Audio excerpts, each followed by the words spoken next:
What's up, guys? Jeremy Weiss here with Weiss Tech Hockey, and in this video I want to show you a quick, nice little one-on-one drill that I call Force versus Contain one-on-one 2v2 with a net front battle. So it's kind of a mouthful, but that I tend to just name my drills as descriptions of what the drills are actually doing.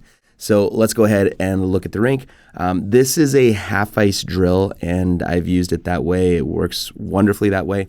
So here's the setup. Basically, we've got a coach here in the middle with pucks.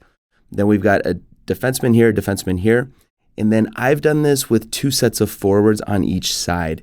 If that gets a little bit too complex, or if it's depending on like the numbers that you're working with, this may not be the only way. It's not the only way of doing it. You can have like one line high on one side and one line low on the other side, or whatever configuration you want. But this is what I've used, and I'll explain why it has worked for me in a second here. Then we've got two opposing defensemen. So all the black players are on the same team, and then the opposing defensemen are in blue in this diagram. So here's how it goes. The coach will start off by passing to any one of the four forward lines. So let's just say that the coach starts off with a pass to the low forward on his left side, his or her left side. This forward will come out of the corner with the puck and attack the net with a one-on-one with this defenseman here. Okay, so this defenseman will come up, close the gap, and back it up, playing a one-on-one. Now, the reason I call this force versus contain is because it incorporates that force versus contain. If this forward bobbles the puck or turns his back on the defenseman or whatever, then that defenseman should go out and force the play, meaning go out, make the check, and take the puck off that forward. If the forward has good, clean puck control and is facing the defenseman, then the defenseman needs to close the gap up, and then contain that forward and try to stay in between the forward and the net, right? And keep that player outside, and eventually let the player come to him or her and make contact at that point. Okay, so that's a one-on-one that goes. Now, eventually this one-on-one dies, and let it go pretty quick. That's kind of my intent with this. After the first one-on-one, the coach will blow the whistle, and then we'll pass to either forward on the other side.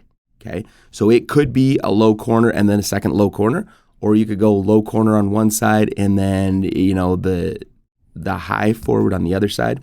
And once this secondary pass is made, so that's the second pass, then the next defenseman comes in, and so this forward will drive the net, step out and play a one-on-one. I didn't mean to do that straight line. We'll just turn it into a curve. Okay, so that forward comes out and starts driving the net, and you guessed it, this defenseman needs to come out, close the gap, and it's the same read again, right? Do I force or do I contain? How well is this player handling the puck? Has he or she turned her back on me? All of these questions, right? So it's an immediate read. Now, these two initial forward and defensemen, they're not done. They stay in the play. So the first one is a one-on-one, but then they stay in the play. Now it becomes a two-on-two. So 1v1, then 2v2 is the secondary play. And then once that 2v2 is done, so these guys should be crisscrossing, they should be getting open for passes, making give and goes, whatever they want to do, play it as a good 2-on-2. Then once that's done, then it becomes a net front battle. So the coach will blow the whistle again, and now the two forwards are crashing the net. So I'm not going to draw that arrow in.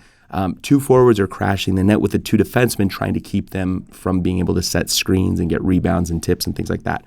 And so on that next whistle, so the first whistle coach starts these guys with the first pass.